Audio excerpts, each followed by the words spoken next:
Welcome to my YouTube channel CS tutorial.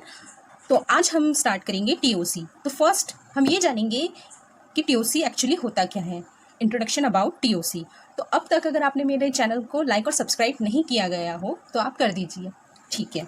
तो first of all हम देखते हैं कि आजकल सभी लोग जो TOC सब्जेक्ट है उसे लेकर बहुत ज़्यादा नर्वस होते हैं। अगर हम इसे समझना चाहें तो TOC बहुत ही अच्छा और प्रैक्टिकल सब्जेक्ट है, ठीक है। तो आइए हम स्टार्ट करते हैं कि TOC एक्चुअल में होता क्या है। तो TOC क्या है?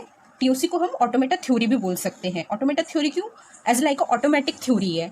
अब बेसिकली बात ये आती है कि कंप्यूटेशन सब्जेक्ट में, कंप्यूटर साइंस सब्जेक्ट में थ्योरी का क्या काम। तो थ्योरी तो मेन होती है, अपन हर चीज़, हर साइंटिफिक नॉलेज, जैसे फॉर एग्जांपल अगर हम एक एटम बम बनाते हैं साइंटिस्ट, तो फर्स्ट एक थ्योरी बनाते हैं कि हमें कैसे क्या करना है, क्यों करना है, किधर करना है। तो फर्स्ट वो एक थ्योरी बनाते हैं। तो बेसिकली जो सब काम होता है वो थ्योरी का ही होता है, पूरा काम थ्योरी पे डिपेंड होता है। देन फिर बाद में हम प्रैक्टिकल नॉलेज करते हैं। जैसे हम कोई प्रोग्राम बनाते, वो थ्योरी का होता है ना। थ्योरी के बाद आता है कंप्यूटेशन। अब कंप्यूटेशन क्या होता है? कंप्यूटेशन मतलब क्या होता है? कंप्यूटेशन CS और मैथमेटिकल का कॉम्बिनेशन है। जैसे कि थ्योरी ऑफ कंप्यूटेशन का एक और नाम है ऑटोमेटा थ्योरी, ठीक है। देन सेकेंड पॉइंट, जो हमारी TOC है वो क्या है? Theoretical branch of computer science and mathematics. Okay, now ये जो TOC होती है ये किस लिए होती है? इसका बेसिकली डेफिनेशन होता है enable the scientist to understand how machine compute the function and solve problem. Scientist ने TOC का इसलिए इन्वेंशन किया ताकि हमें पता पड़े कि मशीन कैसे काम करती है, कैसे किसी चीज़ को कंप्यूट करती है और कैसे हम उससे कोई भी फंक्शन या कोई भी प्रॉब्लम सॉल्व कर सकते हैं। फॉर एग्जाम्पल, हम जो कैलकुलेशन की जो प्रोसेस है वो हम प्लस माइनस बिना कैलकुलेटर के हम सॉल्व कर सकते हैं, और जो मेन जो प्रॉब्लम रहती है, बड़ी बड़ी प्रॉब्लम रहती है, उसका यूज़ हम कैलकुलेटर से करते हैं। देन फिर हम वो सम सॉल्व करते हैं। वैसे ही जो बड़ी बड़ी प्रॉब्लम होती है साइंटिफिक नज़रिए से, उसे सॉल्व करने के लिए हम TOC का यूज़ करते हैं। ओके, तो इसकी कुछ टर्मिनोलॉजीज है TOC की। वो फर्स्ट है हमारी सिम्बॉल्स। फर्स्ट टर्मिनोलॉजी है TOC की सिम्बॉल्स। तो अब सिम्बॉल क्या होता है? सिम्बॉल जैसे कोई भी सिम्बॉल को हम कह सकते हैं कि सिम्बॉल कोई भी है ना, चिन्ह, फॉर एग्जांपल चिन्ह, हिंदी में हम उसे चिन्ह बोलते हैं। जैसे फॉर एग्जांपल हम है ना रोड पे अगर हम जाते रहते हैं तो हमें है ना ट्रैफिक लाइट के वहाँ पर बोर्ड पे हमें बहुत सारे सिम्बॉल दिखते हैं। फॉर एग्जाम्पल अगर कोई स्कूल है तो वहाँ पर हॉर्न का साइन बना रहता है, स्लो ड्राइव का साइन बना रहता है। वैसे ही यहाँ पर ये सिम्बॉल होता है। सिम्बॉल क्या होता है?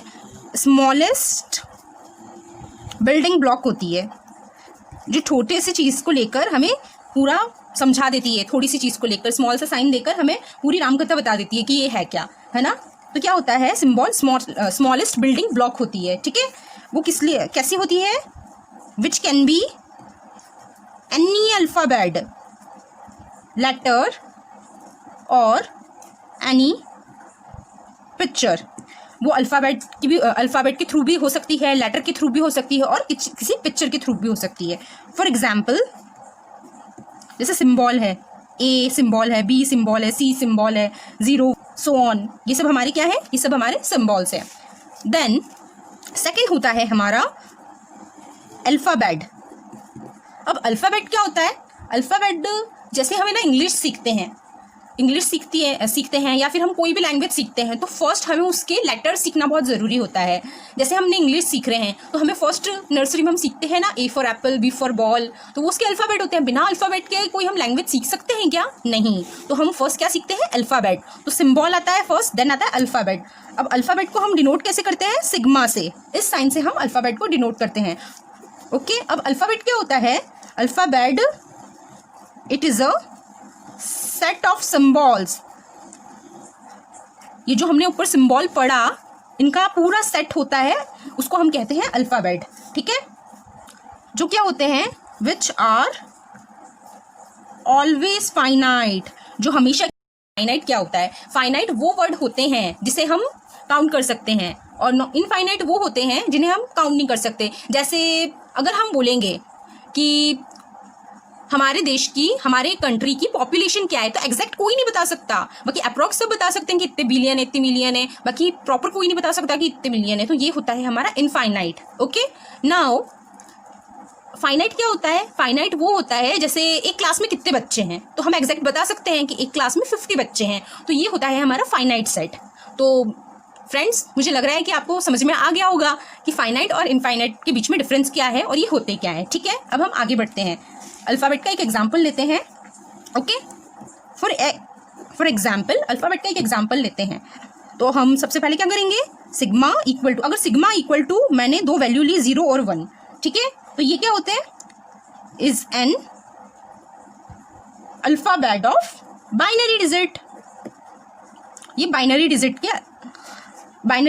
के अल्फ़ाबेट है। अब बाइनरी डिजिट के अल्फ़ाबेट, तो ध्यान रखिए मैंने क्या कहा था, अल्फ़ाबेट हमेशा फाइनाइट होते हैं। तो 0 और 1 की जो बाइनरी डिजिट होते हैं वो भी लेटर्स हमेशा फाइनाइट होते हैं। अगर हम कोई भी लेटर बनाएंगे, कोई भी वर्ड बनाएंगे, कोई भी डिजिट बनाएंगे बाइनरी की, तो वो कैसी रहेगी, वो हमेशा फाइनाइट रहेगी। इसलिए अल्फ़ाबेट का मेन एग्जाम्पल है बाइनरी डिजिट। वैसे ही डिजिट बनाएंगे बाइनरी की, तो वो कैसी रहेगी, वो हमेशा फाइनाइट रहेगी। इसलिए अल्फ़ाबेट का मेन एग्जाम्पल है बाइनरी डिजिट। वैसे ही हम 0, 1 सो ऑन 9 डेसिमल नंबर भी ले सकते हैं, डेसिमल डिजिट भी ले सकते हैं, अल्फ़ाबेट भी ले सकते हैं ABCD। तो ये सब क्या है, हमारी फाइनाइट डिजिट है। ठीक है, नाउ अब सेकंड पे आते हैं। अल्फ़ाबेट के बाद क्या होते हैं, अल्फ़ाबेट के बाद स्ट्रिंग्स। तो हम सब कंप्यूटर साइंस के स्टूडेंट हैं, स्ट्रिंग्स मतलब तो हमें सभी को पता होगा कि स्ट्रिंग्स मतलब होती क्या है। हमारी लैंग्वेज में कहे तो कलेक्शन ऑफ कैरेक्टर्स जो होते हैं वो स्ट्रिंग्स होते हैं। ठीक है, तो लेकिन यहाँ पर स्ट्रिंग थोड़ा ऐसा ही मिलता जुलता मतलब है यहाँ पर भी स्ट्रिंग का, जो मैं आपको बताती हूँ। String is a finite sequence of symbol from some alphabet. जो स्ट्रिंग्स होते हैं वो फाइनाइट सीक्वेंस ऑफ सिंबल्स होते हैं, मतलब सिंबल्स जो हमने ऊपर जो सिंबल पढ़ा था उसका कलेक्शन होता है। जो हमारी स्ट्रिंग होती है ना, वो अल्फ़ाबेट्स का कलेक्शन होती है। ठीक है, तो स्ट्रिंग्स क्या होती है, स्ट्रिंग्स होती है, फर्स्ट पॉइंट है string is a finite sequence. इसका finite sequence of symbol from some alphabets. Okay, अब हम स्ट्रिंग्स को डिनोट कैसे करते हैं, स्ट्रिंग्स डिनोटेड एज, इससे हम स्ट्रिंग को डिनोट करते हैं। ठीक है, और length of a string, string की जो लेंथ होती है उसे हम ऐसे डिनोट करते हैं। ठीक है, अब इसके अंदर एक क्वेश्चन बनता है, अगर हमारा स्ट्रिंग उसकी हमने वैल्यू दी, अगर वो एक स्ट्रिंग है, वो एक स्ट्रिंग है, वो एम्प्टी है, तो हमने उसको 0 डिनोट किया है उस स्ट्रिंग को, तो उसका क्या सिंबल बनेगा, उसको कैसे रिप्रेजेंट करेंगे। तो फ्रेंड्स, जो हमारा एम्प्टी स्ट्रिंग होगा उसे हम इप्सिलन से डिनोट करेंगे। फॉर एग्जाम्पल, नहीं समझ आया तो चलो एक एग्जाम्पल देती हूँ तो आपको समझ में आएगा। ठीक है, जैसे कि नंबर ऑफ स्ट्रिंग्स, हमने एक नंबर ऑफ स्ट्रिंग ली है ना, उसमें जो लेंथ दी वो स्ट्रिंग की 2 दी।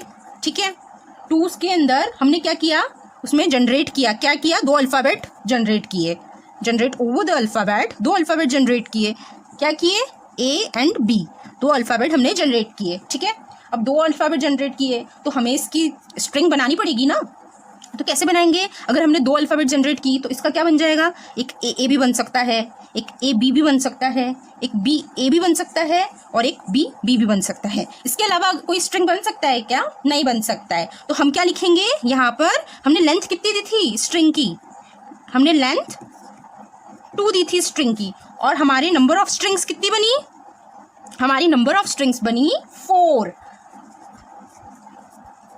नंबर ऑफ स्ट्रिंग 4 बनी। देखो काउंट करो ना, 1 2 3 4 स्ट्रिंग बनी है ना, और हमने स्ट्रिंग कितनी दी थी, एक स्ट्रिंग दी थी, उसमें वैल्यू कितनी थी, उसमें वैल्यू कितनी थी, 2 वैल्यू थी, तो 2 वैल्यू देंगे तो 4 स्ट्रिंग बनेगी। ठीक है,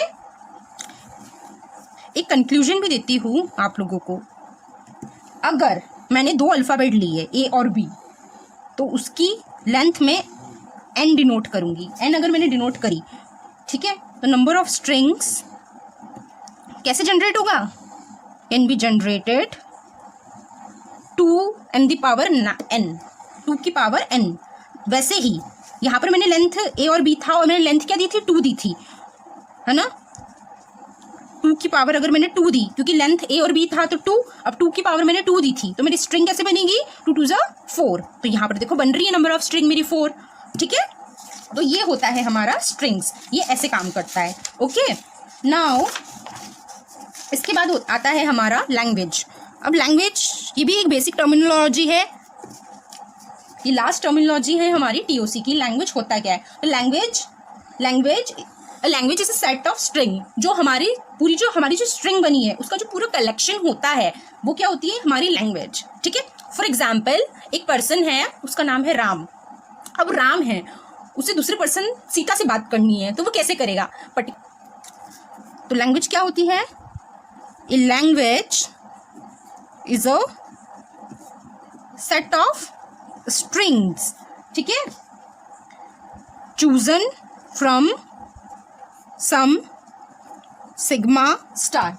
ठीक है, सिग्मा क्या होता है हमें पता है, सिग्मा भी मैंने थोड़ी देर पहले ही बताया, सिग्मा वो मतलब होता है अल्फाबेट, अल्फाबेट को हम सिग्मा से डिनोट करते हैं। तो collection of alphabet, string and alphabet that said to be known as languages। ठीक है, a language which can be formed as submission can be a finite or infinite। जो language होती है हमारी वो फाइनाइट भी होती है, हो सकती है, और इनफाइनाइट भी। अब आप सोच रहे होंगे कि मैम जो अल्फाबेट है वो आपने बताया था कि अल्फाबेट ऑलवेज फाइनाइट होता है, लेकिन यहाँ पर ये बता रहा है कि जो हमारी लैंग्वेज होती है वो फाइनाइट भी हो सकती है और इनफाइनाइट भी हो सकती है। और आप कह रहे हो कि है ना वो चूजन होती है अल्फाबेट से, मतलब अल्फाबेट के थ्रू बनती है, तो ऐसे कैसे, तो मैं आपको बताती हूँ कि वो फाइनाइट भी हो सकती है और इनफाइनाइट भी हो सकती है। वो कैसे हो सकती है, तो यहाँ पर मैं एग्जांपल देती हूँ। फॉर एग्जांपल, तो यहाँ पर चलिए हम एक एग्जांपल लेते हैं कि हमारी जो लैंग्वेज है, ठीक है, लैंग्वेज में हमने क्या लिया, set of all strings, string का लेंथ लिया, उसकी हमने लेंथ दी, कितनी दी, 2 दी, 2 लेंथ दी भाई। तो 2 लेंथ दी मतलब हमें पता है 2 to the power 4 मतलब 4 स्ट्रिंग बनेगी। क्या क्या बनेगी, जैसे हमने ए और बी लिया तो क्या क्या बनेगी, ए बनेगी, ए बी बनेगी, बी ए बनेगी और बी बी बनेगी। तो हमें ये पता है कि ये क्या होती है, हमारी फाइनाइट लैंग्वेज होती है। तो भैया लैंग्वेज के अंदर फाइनाइट लैंग्वेज तो आ गई, अब इनफाइनाइट लैंग्वेज का क्या रोल है, तो हमने तो ये दूसरा एग्जाम्पल है L2 लिया, उसके अंदर हमें क्या बोल रखा है, हमें ऐसे सेट बनाने हैं जो किससे स्टार्ट होते हैं, जो स्टार्ट होते हैं ए से। अब ए से स्टार्ट होते हैं वो वाले सेट बनाने हैं, तो क्या कैसे बनेंगे, वो ए भी बन सकता है, ए भी बन सकता है, ए बी भी बन सकता है, ए भी बन सकता है, ए भी बन सकता है, ए डबल बी भी बन सकता है, कंटिन्यूसली कितना भी बन सकता है ना। इसकी कोई फिक्स्ड रेशियो है कि ये यहाँ तक बनेगा, फिक्स्ड वैल्यू है कोई, नहीं है ना। तो ये होता है हमारा इनफाइनाइट लैंग्वेज, मतलब हमारी जो लैंग्वेज है वो फाइनाइट भी हो सकती है और वो इनफाइनाइट भी हो सकती है। ठीक है, नाउ ये होती है हमारी बेसिक टर्मिनोलॉजी ऑफ टीओसी। ठीक है, अब आप बोलेंगे कि मैम आप बहुत सिग्मा पढ़ा रहे हो कि हम अल्फाबेट को सिग्मा से डिनोट करते हैं, तो सिग्मा की मतलब वैल्यू क्या होती है, पावर क्या होती है, तो मैं आपको बताती हूँ कि क्या होती है, वो कैसे हम उसको करते हैं। ठीक है, तो चलिए मैं बस ये सिग्मा बता के ये लेक्चर क्लोज कर देती हूँ। वैसे ये लेक्चर बहुत बड़ा हो चुका है, तो बस ये लास्ट टॉपिक है कि हमारा पावर ऑफ सिग्मा क्या होता है। ठीक है, जैसे कि से अगर हमने सिग्मा लिया ए और बी, अगर हमने सिग्मा लिया और अगर सिग्मा को वैल्यू दी 0 से डिनोट किया, तो क्या होगा, set of all strings over sigma of length 0। ठीक है, जो भी हमने सेट बनाए हैं लेंथ के उसे हम 0 से डिनोट करेंगे। मतलब अगर सिग्मा की वैल्यू 0 होगी तो क्या स्ट्रिंग बनेगी, कुछ भी नहीं है, तो उसे हम बोलेंगे, उसको हम बोलते हैं इप्लिसन बनेगा, कोई स्ट्रिंग नहीं बनी। अगर हम सिग्मा की वैल्यू 1 देंगे, है ना, 1 देंगे, तो set of all strings over sigma of length 1 length दी तो ए और बी बनेगा, अगर 1 लेंथ दी तो। ठीक है, अगर सिग्मा 2 दिया तो वही लेंथ कितना बनेगा, लेंथ अगर 2 दिया तो 2 to the power 4, तो हमारी स्ट्रिंग क्या कितनी बनेगी, 4 बनेगी, ए बी बी। वैसे ही अगर हम सिग्मा की वैल्यू 2 देंगे तो 4 बनेगी, एंड सिमिलरली ऐसे ही अगर हम सिग्मा की वैल्यू 3 देंगे तो क्या बनेगी, 8 बनेगी। ठीक है, जो भी वैल्यू रहेगी तो हमारी स्ट्रिंग 8 बनेगी। तो I hope you like my video. आपको समझ में आ गया होगा कि टीओसी क्या होता है, कैसे होता है, और आइंदा आपको ये टॉपिक हार्ड नहीं लगेगा। तो मैं डेली आपके लिए एक नया टॉपिक लाऊंगी टीओसी से रिलेटेड। सो